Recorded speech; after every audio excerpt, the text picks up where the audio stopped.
Welcome. This presentation is for new early childhood special education teachers. This first PowerPoint will share with you some of the criteria and basic information on early childhood special ed, and then there are two additional PowerPoints on reporting that you should also watch. In addition, there is one handout that goes with this PowerPoint, and it is titled A Walkthrough Due Process. So let's start with looking at the criteria for early childhood special ed, or developmental delay in Minnesota. There are two parts to the criteria, Part C for children ages 0 to 2, and Part B for children ages 3 to 7. This slide shows the criteria in each of the areas, and you will note one of the differences is in Part C, a child needs to have a delay in one area of development, and in Part B, a child needs a delay in two areas. Part C is looked at to be more as an intervention and be preventative, where Part B, a child needs to show a significant delay to receive services. Services in both parts looks a little different as well. Children ages 0 to 3 typically receive their services in their home or daycare, and those services are provided by our teachers that work out of the Benton Stearns Ed District. They travel to your 6 districts to provide those services for you in the districts. Children ages 3 and over are provided services in the schools in their center-based programming, and majority of them receive those services in a full inclusion class, although some students do have services in a separate direct instruction class. As children transition from that Part C with the Benton Stearns staff to Part B with the school staff, we need to do a lot of collaborating to ease that transition for families. So typically the Benton Stearns team will complete that Part B evaluation to see if they continue to qualify for services, and then they will work with the school team to hold transition meetings. The Ed District and the local district, who do you report to? Well, typically in the districts, the Community Ed Director oversees the general ed preschool programs.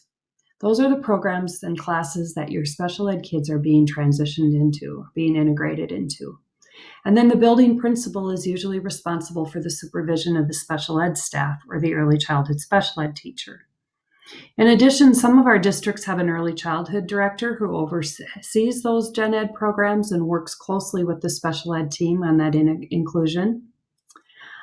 So you will want to check with your district to see who your direct supervisor is and who to go to for which questions.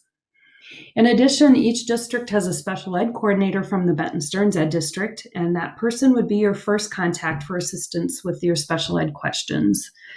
And Benton Stearns also has an early childhood special ed coordinator who will bring you information from MDE, provide some specific trainings, and often your district coordinator will bring her in to assist with things that you might need some more help with that are early childhood specific. Referrals for early childhood special ed typically come from our Help Me Grow referral source that's on the MDE website. We also receive a lot of referrals from physicians and public health, social workers, and early childhood screenings.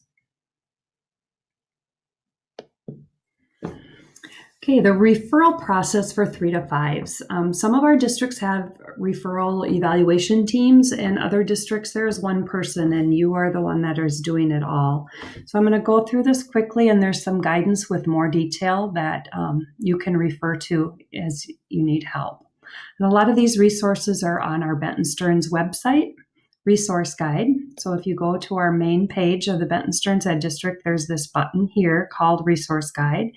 And when you click on that, it opens up, and the whole right-hand side is early childhood resources.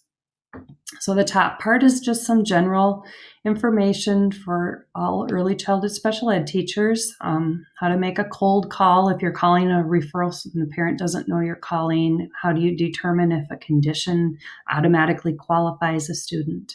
These reporting sections we'll talk about in our other PowerPoints. There's some guidance for transitioning at age 3. There's some resources for Part C for the Birth to 3 program. And then down at the bottom here is a referral guidance for 3 to 5s.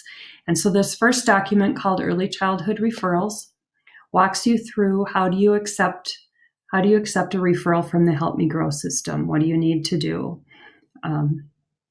What's the process that needs to happen with the referral? And it goes on then down on the second page to show you how to get into the Help Me Grow portal, the secure portal on the MDE website, if you don't do it through an email. And there's also an information here on how to find a Help Me Grow contact in another district. If you have a student moving in or out, this will show you how to find somebody in another school district that is the Help Me Grow contact. So back here, the second document called Post-Referral Actions is a flowchart from MDE that also talks you through what needs to happen when you receive a referral. So you receive the referral and decide to go the screening route, or do you do the evaluation route? Or do you screen and then move over to an evaluation? So really nice flowchart that'll walk you through this process, and then the next pages are a narrative of it as well. In addition, you had a handout attached to your PowerPoint link called a walk through due process. And this is very, very detailed walk through what should happen when you get a referral and the process you need to take, similar to the MDE one. But this one, anything in bold is a form in SPED forms that needs to be filled out to document the process that you're doing. So very, very detailed and a walk through referral to IEP. If you're a seasoned teacher, this is probably very basic for you. If you're a new teacher, you might need even more help in addition to this. So feel free to phone a friend or call a coordinator or get some help with it. Additional forms that are here, there's a sample referral form. There's some, this follow-up guidance is MDE guidance on why and how we need to loop back to our physicians to let them know what happened if they make a referral. And these are some sample letters you can use. There's some documentation here from MDE on what happens during summer referrals. Typically, Benton Stearns will accept those for you in the summer months when you're not available. And then there's some guidance here for transitioning for kindergarten as well. So we talked about the walk-through due process in that handout. And then some resources for you. Help Me Grow website has a wealth of information for everyone. There's this section called Helpful Resources and Resources for Professionals. So there's some links on how to determine those diagnosed conditions if they automatically qualify children. There's some guidance videos here.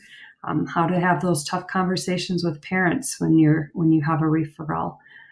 Lots of developmental milestone resources on this website as well. So this concludes our first slideshow, and please move on to PowerPoint number 2. Thank you.